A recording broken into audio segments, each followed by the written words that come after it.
তাই এখন এই ভিডিওটিতে আমি আলোচনা করব যে বাজেট, আগে আলোচনা করেছি যে বাজেট কি। এই ভিডিওটাতে আমি আলোচনা করব যে কোন একটি বাজেট প্রস্তাব গ্রহণের ক্ষেত্রে কোন কোন প্রস্তাব বা কোন কোন সুপারিশ বা কোন কোন নীতির কথা আমাদেরকে মাথায় রাখতে হবে। আমি বাজেট কি একথা আগেই বলেছি, তাই সেই কথা আর পুনরায় চর্বিত চর্বণ করতে চাই না। আমি সরাসরি আসছি যে বাজেট তৈরির সময় বা বাজেটের প্রস্তাব গ্রহণ ও প্রয়োগের সময় কোন কোন বিষয়টিকে মাথায় রাখতে হয়।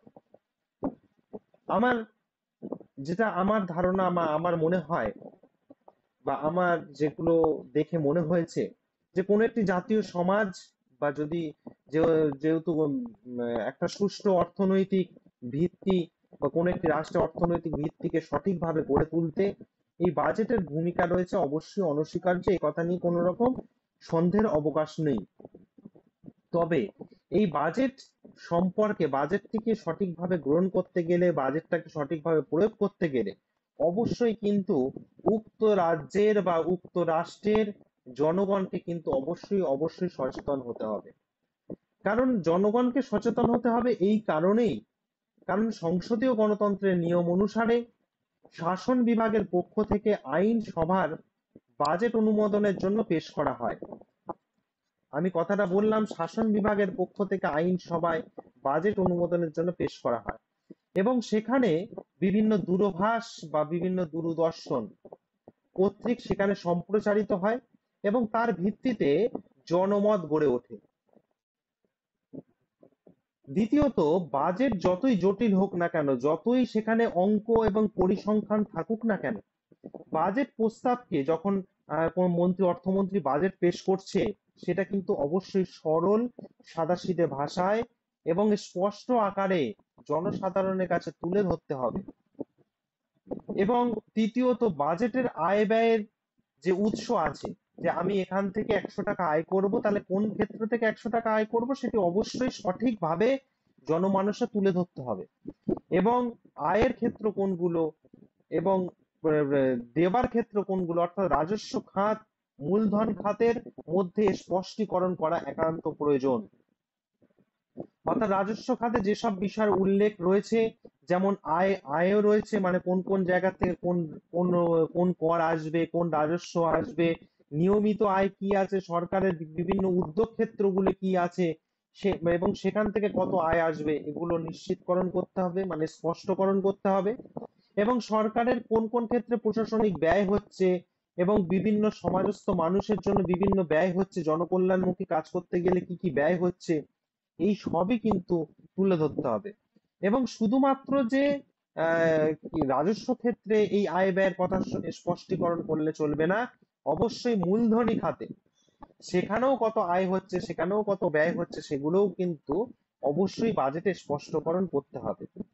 এবং সেই কারণে যেমন মূলধনী খাতে আয় বলতে সম্পত্তি থেকে আদায়কৃত আয়, মানে আদায়কৃত কর, ঋণ থেকে আদায়কৃত কর, বিভিন্ন বিনিয়োগ এবং অন্যান্য মূলধন থেকে সংগৃহীত আদায়কৃত কর।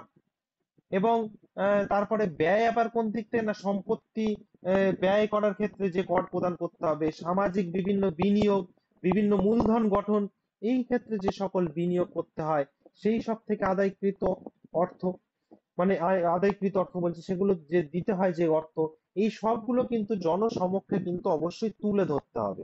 কোনো কিছু, সোজা কথায় বাজেট যখন প্রস্তাব পেশ করা হবে, কোনোভাবেই জনগণকে কিন্তু ধোঁয়াশায় রাখলে চলবে না এবং সেগুলো স্পষ্টকরণ ভাবে সেগুলোকে তুলে ধরতে হবে। কারণ সংসদীয় গণতন্ত্রের বাজেট কিন্তু অবশ্যই একটি জনমুখী হওয়া উচিত, গণমুখী হওয়া উচিত। কারণ যা কিছুই আছে সেটা জনগণের জন্য। কারণ আমরা গণতন্ত্রের সংজ্ঞাতেই পড়ে থাকি যে জনগণের জন্য, জনগণের, জনগণের, সবটাই জনগণের। এবার বিষয় হচ্ছে এই বাজেট যে আমরা সম্ভাব্য আয় ধরছি, কারণ আমরা বাজেট মানে কিন্তু একটা সম্ভাব্য আয় ব্যয়ের হিসাব নিকাশ। কারণ আগামী দিনে কত ব্যয় করব কোন খাতে একেবারে এক্সাক্ট, মানে একেবারে সঠিক পুঙ্খানুপুঙ্খ ভাবে বলা সম্ভব নয়। কারণ আজকে তুমি বাড়িতে একটি বাজার ঘাট করতে গেলে সেক্ষেত্রে আজকের বাজার আর কালকের বাজারের মধ্যে তফাৎ হয়ে যায়। তাই এক্ষেত্রে কিন্তু বাজেট বলতে একটা সম্ভাব্য আয় ব্যয়ের হিসাব। তাই সেই সম্ভাব্য আয় ব্যয়ের যে আনুমানিক হিসাব, সেইগুলো যতটা সম্ভব নির্ভুল করে দেওয়া। মানে আমি আজকে বলছি 100, কালকে হয়ে যাবে সেটা 500, সেটা নয়। মোটামুটি একটা ধারাবাহিকতা বজায় রেখে একটা নির্ভুল ভাবে প্রকাশ করা প্রয়োজন যতটা সম্ভব। এবং এছাড়াও বাজেট কিন্তু অনেকটা বেশি তাৎপর্যপূর্ণ হওয়া উচিত এবং অবশ্যই ভারসাম্যপূর্ণ হওয়া উচিত।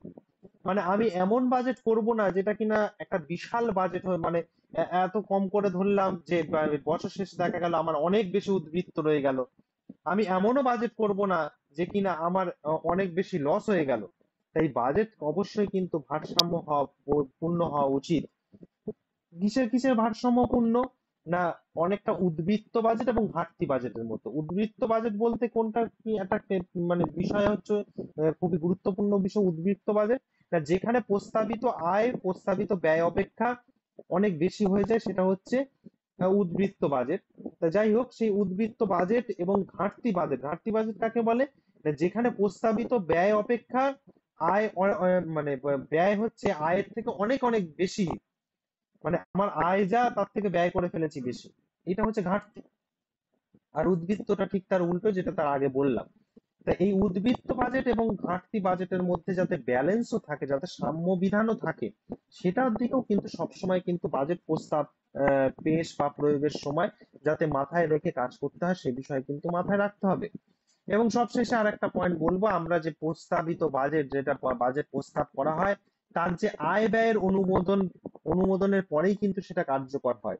যেমন সরকারের রেল মন্ত্রকের রেল বাজেট প্রস্তুত হচ্ছে, পেশ করা হচ্ছে, এবং অর্থমন্ত্রক বাজেটের কাছে খসড়া প্রস্তুত করে, ক্যাবিনেটের অনুমোদন পরেই কিন্তু তা রাষ্ট্রপতির কাছে পাঠানো হয়, এবং তার সম্মতি ক্রমেই কিন্তু সেটা লোকসভায় পেশ করা হয়। অর্থাৎ সেই আয় ব্যয় যেটাই যাই করা হোক না কেন, একটা সব মানে উপরের সকল বৈশিষ্ট্যকে, মানে সম্ভাব্য আয় ব্যয়ের হিসাবটাকে ধারাবাহিকতা বজায় রেখে এবং উদ্বৃত্ত এবং ঘাটতি বাজেট যাতে ওরকম যাতে কোনোটিই না হয়, তার মধ্যে একটা ব্যালেন্স বজায় রেখে এবং সবগুলো যাতে গণমুখী হয়, জনকল্যাণমুখী হয়, এবং সবটাই যাতে জনগণের কাছে একেবারে সাধারণ ভাবে বা জটিল ভাবে না করে মানে সরলীকরণ করে স্পষ্টীকরণ করা হয়। এই সবটাই করে একেবারে আয় ব্যয়ের অনুমোদন করে মন্ত্রী পরিষদ কর্তৃক এবং রাষ্ট্রপতির সম্মতি ক্রমেই তারপরে কিন্তু লোকসভায় যাচ্ছে, এবং তারপরেই সেটি কিন্তু মানে চূড়ান্ত ভাবে সেটি প্রকাশ পাচ্ছে এবং জনমানুষের কাছে তারপরেই সেটি কিন্তু কার্যকরী হবার পথে উত্তীর্ণ হচ্ছে, মানে উত্তরণ হচ্ছে তার। এইভাবেই কিন্তু কোন একটি বাজেটের প্রস্তাব আমার মনে হয় যে গৃহীত হয় এবং কার্যকর হয়। এটা আমার মানে এটা আমি সেইভাবেই আর কি সহজ সাবলীল ভাবেই আর কি সকলের সামনে তুলে ধরার চেষ্টা করলাম। যদি কারো কোনো বক্তব্য থাকে অবশ্যই আহ তাদেরকে স্বাগত। ধন্যবাদ।